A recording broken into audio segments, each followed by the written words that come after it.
हर हर भोलेनाथ, जय शिव शंभू। मित्रों, आप सबका मेरे YouTube चैनल राम त्रिपाठी 88 पे स्वागत है। मित्रों, आज मैं आप सबको शिव महापुराण का 5वां एवं 6वां अध्याय सुनाने वाला हूँ। तो चलिए अध्याय के ही पे प्रारंभ करते हैं। इस अध्याय में लिंग भगवान भोलेनाथ जी का लिंग का परिचय दिया हुआ है 5वें अध्याय में। 6वें अध्याय में ब्रह्मा विष्णु का संग्राम किया हुआ था, उसके बारे में दिया हुआ है। तो चलिए अभी 5वां अध्याय ये पे प्रारंभ करते हैं।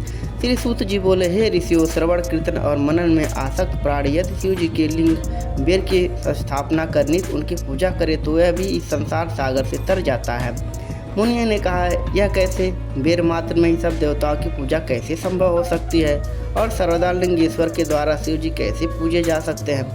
इस पर श्री सूत जी बोले, हे मुनीश्वरों, इसके लिए भी स्वयं महादेव जी ने कहा है, किसी अन्य ने नहीं। मैंने श्री गुरुवर मुख से यह सुना है कि एक शिव जी ही ब्रह्मा विष्णु और निष्फल अर्थात कला रहित और कला सहित भी हैं। इस निष्कल में निराकार लिंग की प्रधानता है, परंतु वे सभी कलाओं से संयुक्त हैं, इसलिए शिव का साकार बेर स्वरूप भी हो जाता है और आकार और निराकार रूप भी हो जाता है।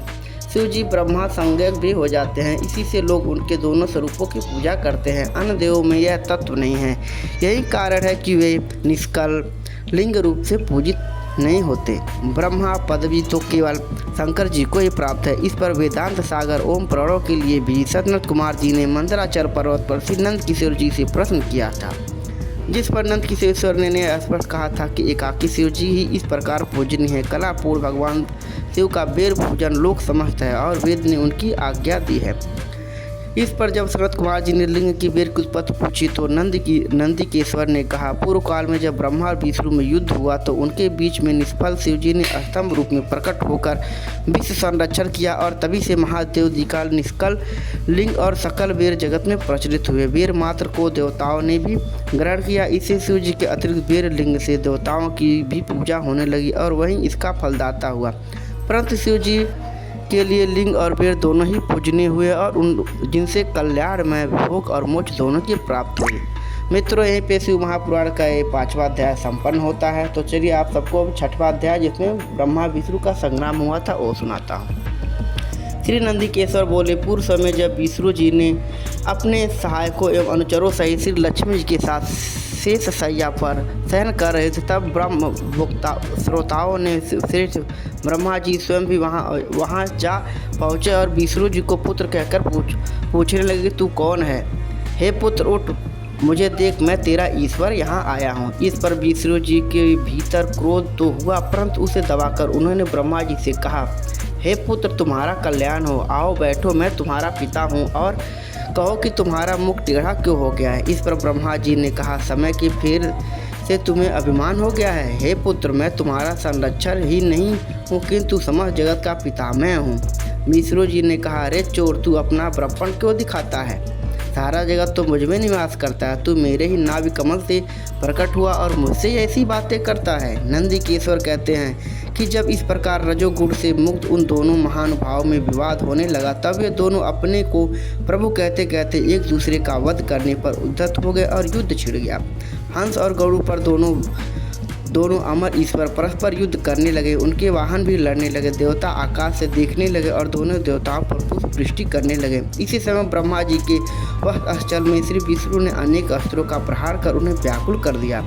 इससे कुपित हो ब्रह्मा जी ने भी उनके वह स्थल पर कई भयानक प्रहार किए। अग्निवश अस्त्रों के आश्चर्यजनक व्यापार हुए। देवता एक दूसरे के प्रति कानाफूकी करने लगे। युद्ध से भ्रमित विष्णु जी हाँफने लगे, परंतु उसी क्षण शांत होकर उन्होंने ब्रह्मा जी पर माहेश्वर अस्त्र चला दिया। इससे ब्रह्मा जी को बहुत चोट लगी और उन्होंने पाशुपत अस्त्र चलाकर विष्णु जी के वह स्थल पर आघात किया।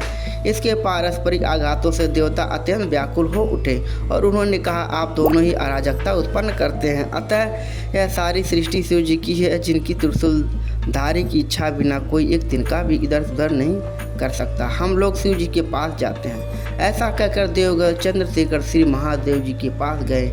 महादेव जी ने अपनी सभा में उमा सहित मणिमय दिव्य सिंहासन पर विराजमान थे। देवताओं के साष्टांग दंडवत कर श्री महादेव जी को नमस्कार किया। उनको नमस्कार करते हुए श्री महादेव जी ने उन्हें अपने पास बुला लिया और अर्ध गंभीर वाणी बोले। भक्त जो ने यहीं पे श्री महापुराण का आज 6वां अध्याय संपन्न होता है। आशा करता हूँ कि आप सब कथा को ध्यानपूर्वक एवं प्रसन्नचित्त होकर सुनते होंगे। महादेव की कृपा आप सबके ऊपर बने। कथा को सुनने श्रवण करने से उतना ही पुण्य मिलता है जितना कोई पुस्तक को पढ़ता है और जितना पुण्य उसको मिलता है। तो आप सब भी कथा को ध्यानपूर्वक सुनिए एवं कथा का श्रवण कीजिए, उसका मनन कीजिए। आप सबके ऊपर भी भोलेनाथ जी की कृपा प्राप्त हो, इसी आशा के साथ में मेरा ये वीडियो आज यहीं पे संपन्न होता है। अगर आप सबको मेरा वीडियो पसंद आया तो कृपया कमेंट में हर हर महादेव जरूर लिखें और चैनल को लाइक, सब्सक्राइब और शेयर जरूर करें। बोलिए हर हर महादेव।